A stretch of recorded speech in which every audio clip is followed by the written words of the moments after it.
সচিবালয়ের অভ্যন্তরে দলবাজি হয়েছে, মপতন্ত্র হয়েছে।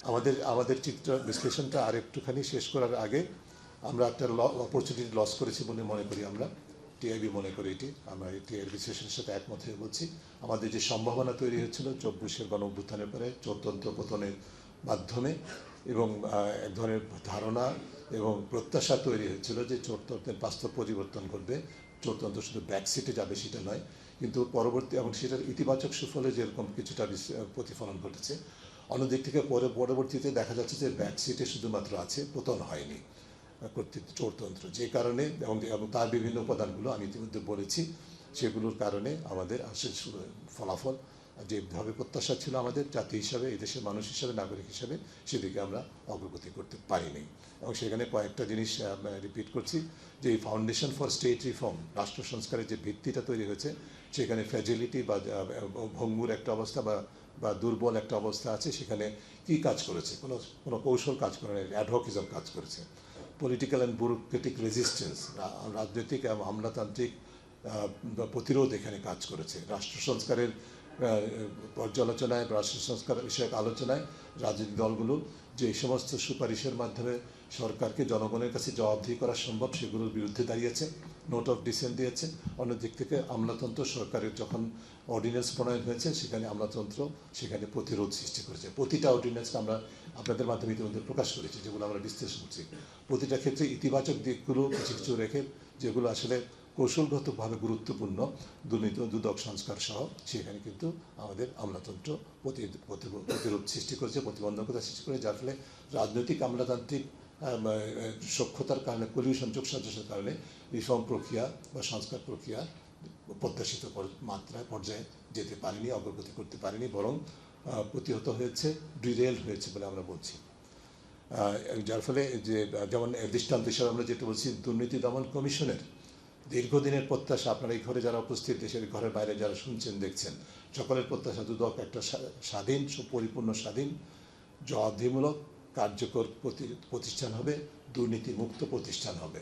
এই চারটা উপাদানের জন্য যে সুপারিশগুলো দুদক সংস্কার কমিশনের ছিল, আমাদের দেশবাসীর প্রত্যাশার উপর ভিত্তি করে প্রণীত সুপারিশগুলো, সেগুলোর কোনোটাই বাস্তবায়িত হয় নাই। কালার এক্সপার্ট এবং ডার্ক স্যাপ সমৃদ্ধ অরিক্স অ্যাডভান্স ডিটারজেন্ট পাউডার, আপনার লন্ড্রি এক্সপার্ট।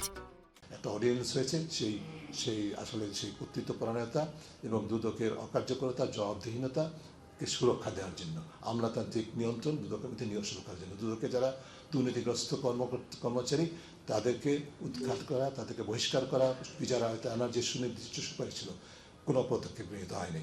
অর্থাৎ শুধুমাত্র রাজনীতি, আমলাতন্ত্র দুদক সংস্কারের প্রতিবন্ধক ছিল না, দুদক নিজেও তার প্রতিবন্ধকতা সৃষ্টি করেছে বলে আমাদের কাছে তথ্য আছে। এরপরে অন্তর্বর্তীকালীন সরকারের যে আরেকটা বিষয় হচ্ছে, যে তারা যে ঘোষণাগুলো দিয়েছেন জাতির কাছে, যে অঙ্গীকারগুলো করেছেন, যে দায়িত্বটা গ্রহণ করার পর যে সমস্ত কথাগুলো, যেমন স্বচ্ছতা, জবাবদিহিমূলক সরকার ব্যবস্থা প্রতিষ্ঠা করা হবে বলেছিলেন, তাদের মেয়াদে করবেন সেটা, পরের জন্য তো ভিত্তি তৈরি করবেন, নিজেদের জন্য যেটা বলেছিলেন সম্পদ বিবরণী প্রকাশ করবেন উপদেষ্টাদের, সরকারি কর্মচারীদের সম্পদ বিবরণী জমা নেওয়া হবে, প্রকাশ করার কথা বলা হয়নি, কিন্তু আমরা চেয়েছিলাম প্রকাশ করব। এই কোনো অগ্রগতি এখনো পর্যন্ত হয়নি, সরকারের মেয়াদ শেষ হচ্ছে। আমরা গণমাধ্যমে জানতে পারছি যে শেষ মুহূর্তে প্রকাশ করবেন, এটা এক ধরনের প্রহসন হবে, আমরা সেটা দেখতে চাইনি। যাই হোক, এই ধরনের প্রতিকূলতার কারণে বাস্তবে সংস্কারগুলো হয় নাই, এবং সংস্কারের যে সম্ভাবনা সেটা প্রতিকূলতার মুখোমুখি হয়েছে। আমলাতান্ত্রিক রেজিস্ট্যান্সের কথা বলেছি। আর একটা হয়েছে যে আমি যেটা রিপিট করছি, যে আমরা 5 আগস্ট বিকেলবেলা থেকে যেটা দেখেছি, সারা দেশে দলবাজি, দখলবাজি, চাঁদাবাজি, রাষ্ট্র কাঠামোতে দখল করার যে শক্তিগুলো রাজনৈতিক এবং আমলাতান্ত্রিক সরকারি প্রশাসন যন্ত্র, ওই ক্ষেত্রেই কিন্তু আমরা দেখেছি দলবাজি, দখলবাজি। সচিবালয়ের অভ্যন্তরে দলবাজি হয়েছে, মপতন্ত্র হয়েছে, সেটার আবার বিকাশ ঘটেছে মাঠ পর্যায়ে সারা দেশে, এবং সেটাও আবার 5 তারিখ থেকেই শুরু হয়েছে দলবাজি, দখলবাজি।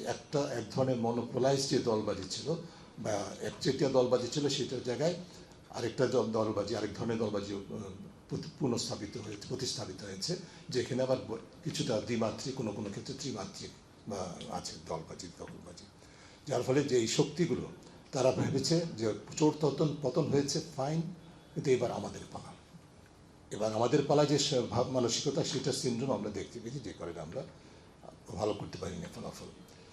যার ফলে সামনের দিকে তাকাতে গেলে কী করতে হবে সেটি তো সব পরিষ্কার। আমি মনে করি ইতিমধ্যে যা বলেছি তার মধ্যেও তারপরেও দু একটা জিনিস আমি বলতে চাই, সেটা হচ্ছে যে এখন দায়িত্ব নির্বাচন পরবর্তী নতুন সরকারের উপর পড়বে খুবই স্বাভাবিকভাবে, এবং সবগুলো সরকার যারা দল, রাজনৈতিক দল, বড় দলগুলো বিশেষ করে যারা ম্যানিফেস্টো প্রকাশ করেছেন, তারা যেরকম তাদের ম্যানিফেস্টোতে বা তাদের প্রচার প্রচারণায় দুর্নীতি বিরোধী অবস্থান ঘোষণা করছেন, একইভাবে এই দলগুলোই কিন্তু ঐক্যমত্য কমিশনের আলোচনার পর্যায়ে দুর্নীতি দমন কমিশনের যে প্রস্তাবনাগুলো, সুপারিশগুলো ছিল, প্রায় 100% সুপারিশের ক্ষেত্রে প্রায় 100% রাজনৈতিক দল একমত হয়েছিল।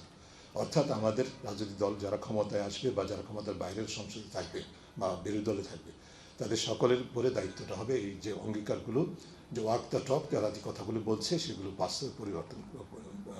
বাস্তবায়ন করার জন্য অঙ্গীকারাবদ্ধ থাকা এবং সেটা চর্চা দেখানো। শুধু বললেই হবে না আমরা দুর্নীতি ক্ষমতায় গিয়ে দুর্নীতির টুটি চেপে ধরবো, দুর্নীতি নির্মূল করব, সেটা কীভাবে করবো সেটা কিন্তু আমরা তাদের ম্যানিফেস্টো দেখি না। সেটার জন্য আমাদের একটাই অনুরোধ, আপনারা দুদক সংস্কার কমিশনের প্রস্তাবনাগুলো একটু খুলে বসে পড়ে দেখেন।